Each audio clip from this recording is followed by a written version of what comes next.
Yo,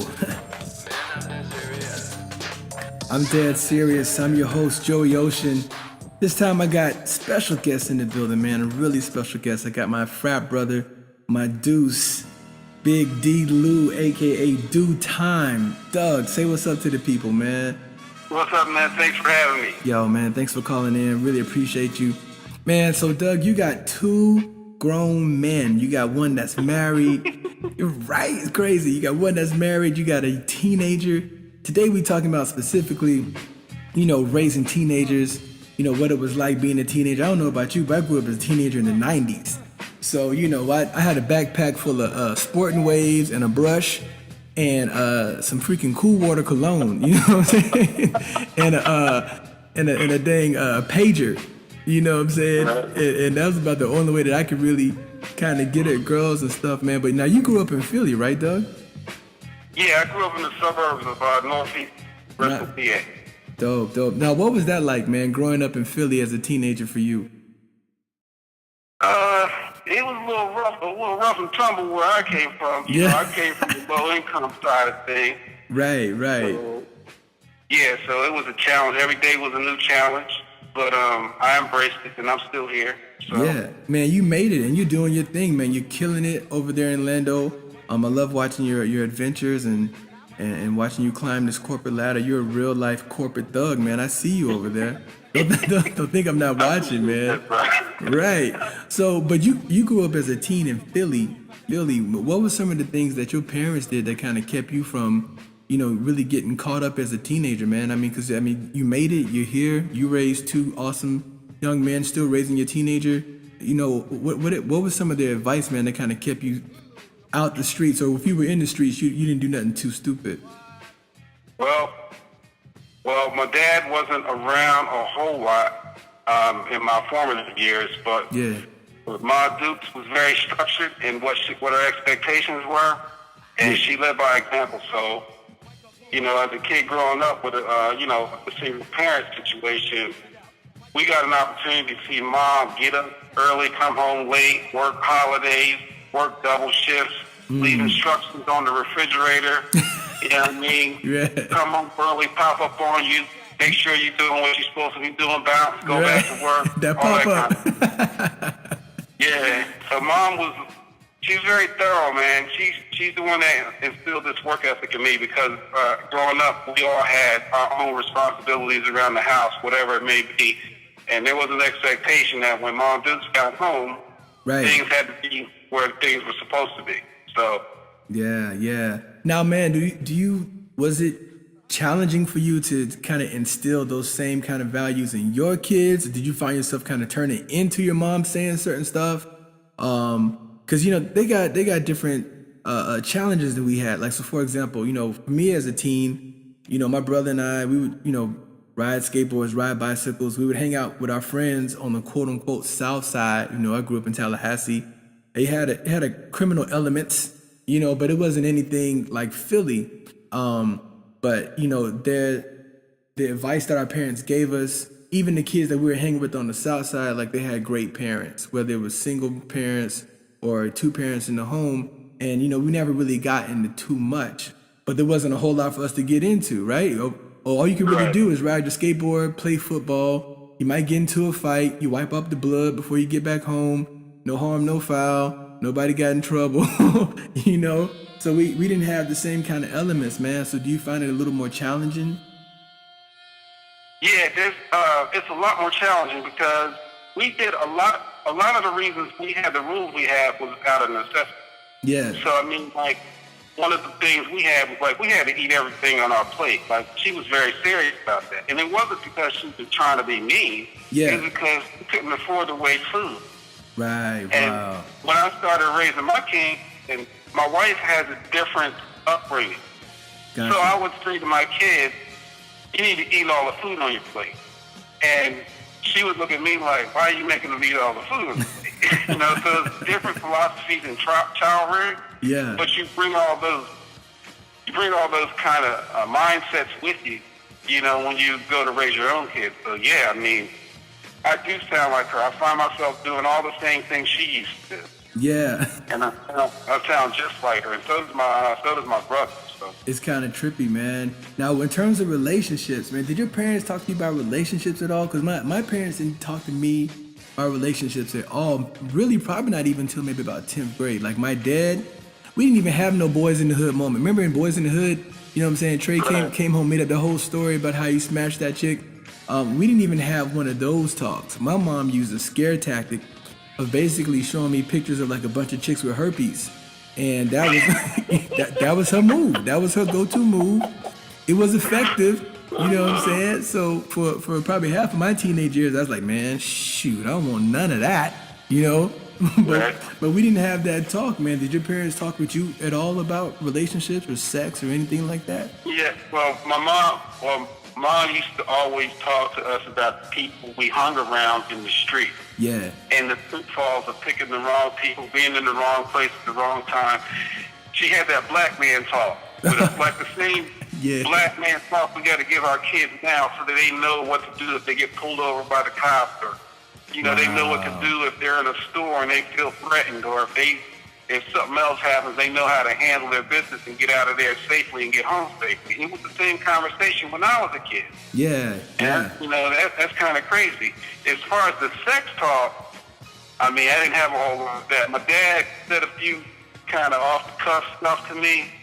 Yeah, like you know? what? But basically, from what he conveyed to me, I kind of think he didn't have a clue either. He was just going by what he felt, you know? I don't think, like, my kids now, I tend to think they don't know, but when I've discussed it with them, I've realized that they probably know more than I do from a formal sense of the subject matter. They can fit it. So they're learning it in school. They know what it is. They know what it takes to get from point A to point B, and they can articulate it. When I was a kid, I had learned whatever I learned in the street, and I was just going off of, you know, instinct, you know? Right. Exactly. Yeah, man. Learning from the street, you learn some bogus information, man. I mean, you don't even realize that until you get in the situation. You be like, man, hold on, that's not what Craig said. You know? You can't believe the stuff he used to think and do. You're like, I can't believe I did this. Right, man.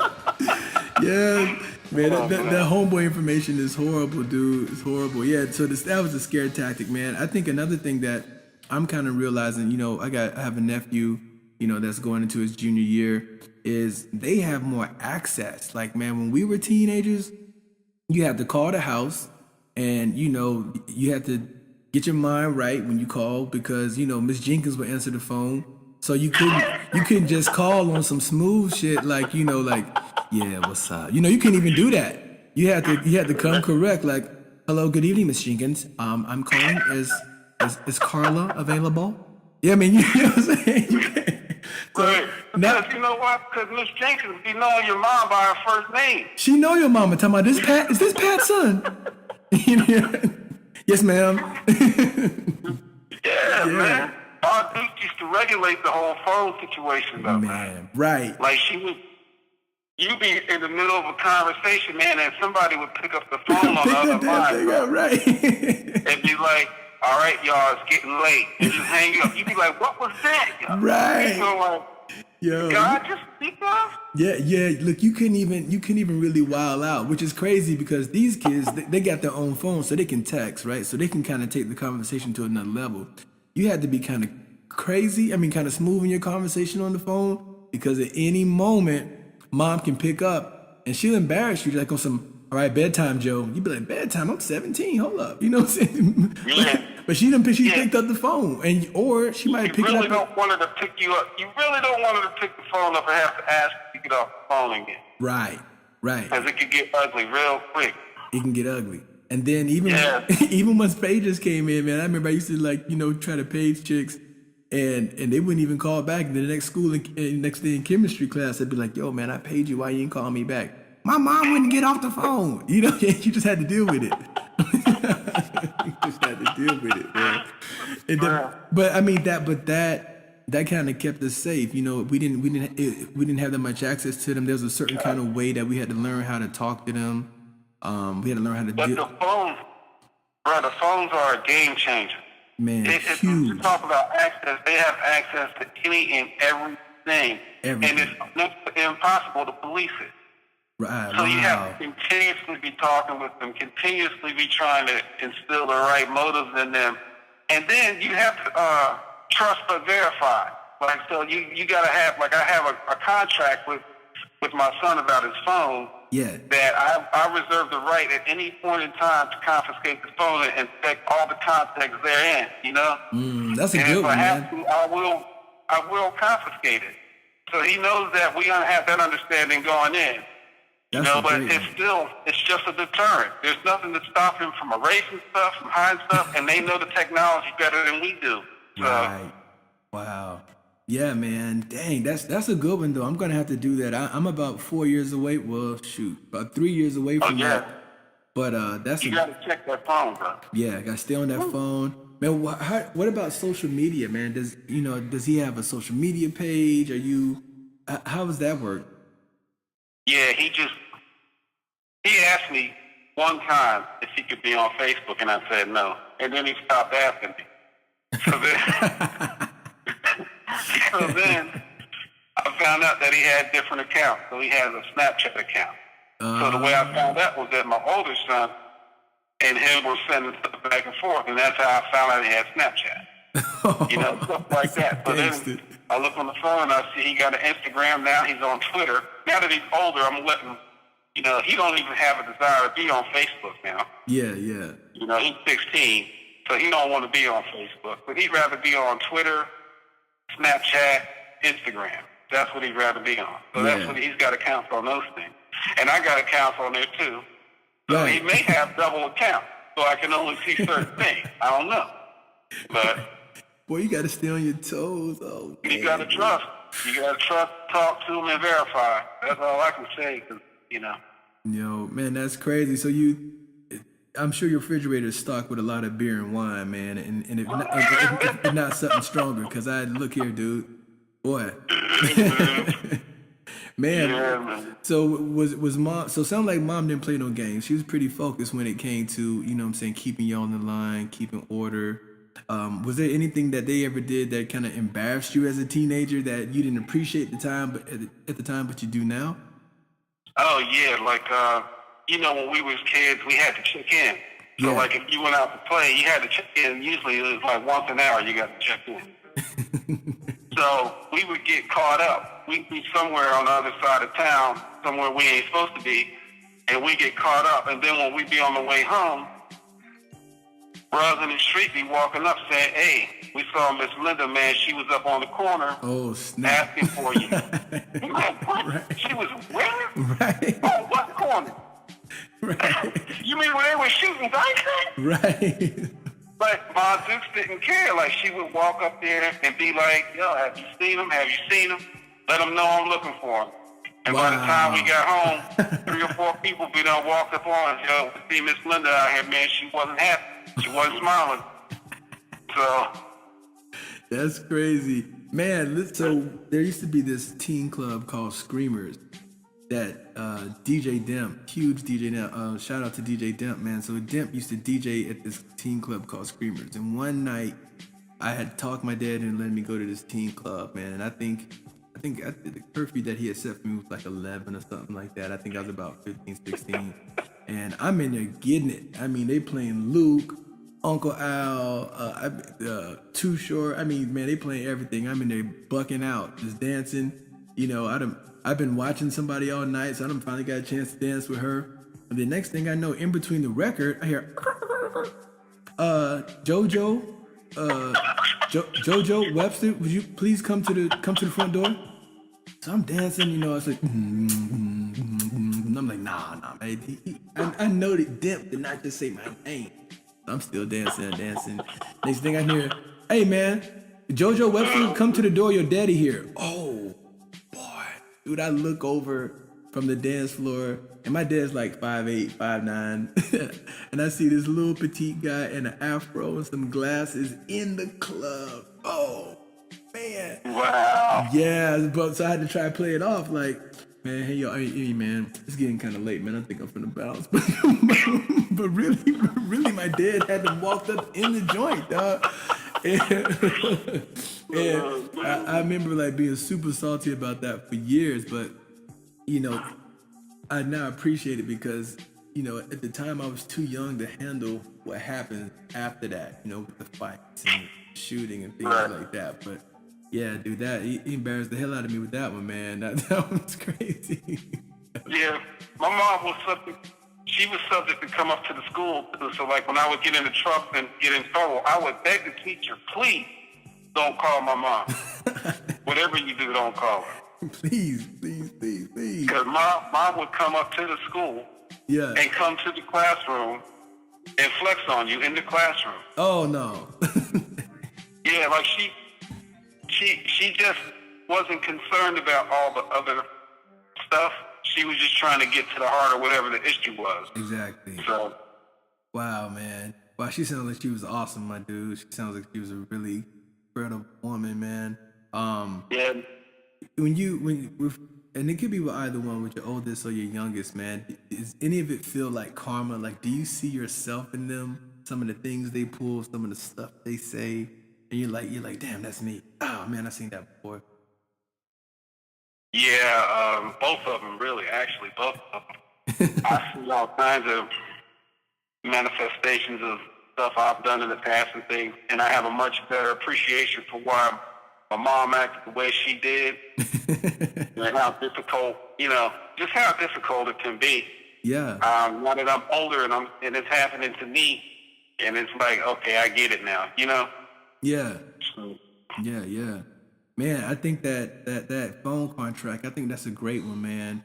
So in terms of, talking about relationships, what's the conversation that you've had, with your boys in terms of women and keeping it safe? So for example, with my family, I told you my dad didn't say anything. But what I did actually learn from him, I learned all the social cues, right? So I learned, how to open the door for a woman, how to compliment her, how to hold her hand when you're dancing, things like that. So I learned all that kind of stuff, but we never actually had any relationship talks. My mom was the one that was like, make sure you don't hug her too tight and only put a little bit of cologne on. That was my mom with that. Like, oh, too much cologne. Go wipe your neck. So she was the one that was kind of on the relationship side, man.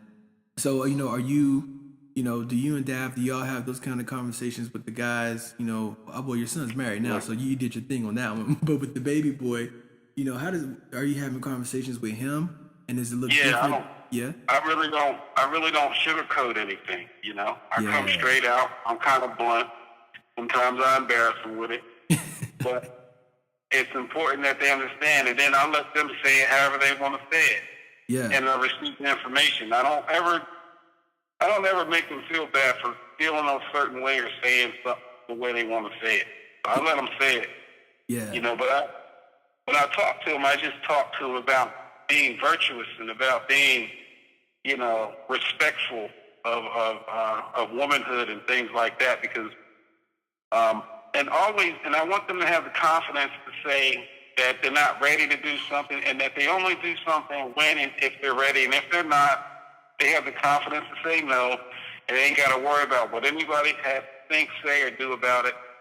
Those kinds of things where I want them to do things in their own time, and not to do what the peanut gallery is doing, and not to fall into these traps that we set for one another as young men. We do that to each other. Yeah, man, that's big. That's big. I wish a lot more fathers would do that, man. That's huge. Because let me tell you, probably the only thing that stopped me from trying to be sexually active at an early age was a few things. Number one dude had attempted to have sex, I guess, or when we were about 14, 15, and she went and told pretty much half the high school that he came quick, and I was like, oh man. Not on the first go. Of course he did. It was his first time. But she blasted him. So I was like, man, I can't deal with that. That's number one. Number two, speaking of the peanut gallery, there was another cat I went to school with. either he saw, I don't know if he saw this in an Uncle Luke video or what, but somebody gassed him up about tossing salad. This back in high school. I'm like, what? Yeah. So, you know, to the rest of us, we're like, oh man, you lick butt. You know what I'm saying? But somebody pumped him up and was like, look, ladies, like this is what you do. So he did this going into 12th grade, and we spent the rest of senior year calling him Dookie Love. And, you know what I'm saying? Right. So I mean, it can go right. So for me, like you said, being able to say, nah, this is not a good move for me. It can go bad, man. Because people goad each other into doing some dumb stuff, man. Yeah, yeah. We don't realize that what we do. I mean, a lot of times, and the way we would treat each other, young men and young women. Yeah. I mean, we would go like calling each other, you know, bitches. And, right. You know, I remember guys taking chicks on dates and leaving them wherever they was at and stranding them and not showing up for the prom. And just, and everybody thought it was fun, you know? Right, right. I mean, that's a lot of emotional scars, man. A lot of emotional scars. It's not funny, man. Yeah. If somebody has to break that cycle, like, I can't not say nothing about that and have them think it's okay and have them do it. You know, we got to be the ones to stand up and say, it was wrong when we did it. We know better, and we got to train our kids not to be that. Absolutely. Absolutely, man.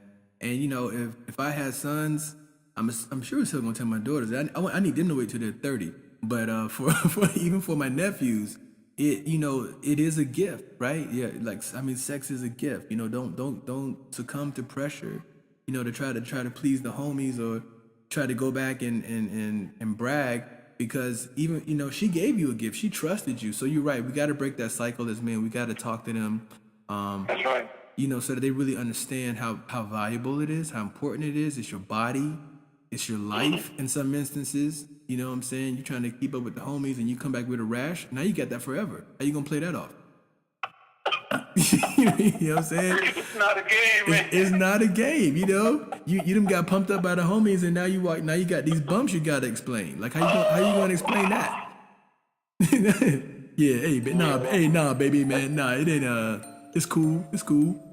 No, it's not. You know, like, no. No. It's never a good look, man. That's never a good look. It's never a good look, man. It's never a good look. Man, dude, I really appreciate you calling in. This is the kind of stuff that, you know, we got to talk about as men. You know, it's one thing for you and I to talk about it, but I think it's important to do it in this platform because a lot of men still aren't having a conversation with their sons or their daughter. They're leaving it up, you know, to their mom or their girlfriend or an auntie or a granny to have these conversations with them. And we need to be involved. We need to be a part of it. We need to be just as active in helping to steer them and showing them how relationships look like, how they should go, sharing our mistakes with them, so that they can learn to be better men than we are. Right. Yeah. Man, thank you for being on the show with Teens and Things, Doug. I appreciate you, my dude. We gotta do this again, man. We got tons of stuff you and I can talk about for sure. I appreciate you letting me participate, man. I love what you're doing, man. Keep it up. Yo, man. Hey, we trying. Thank you, brother. Appreciate your energy.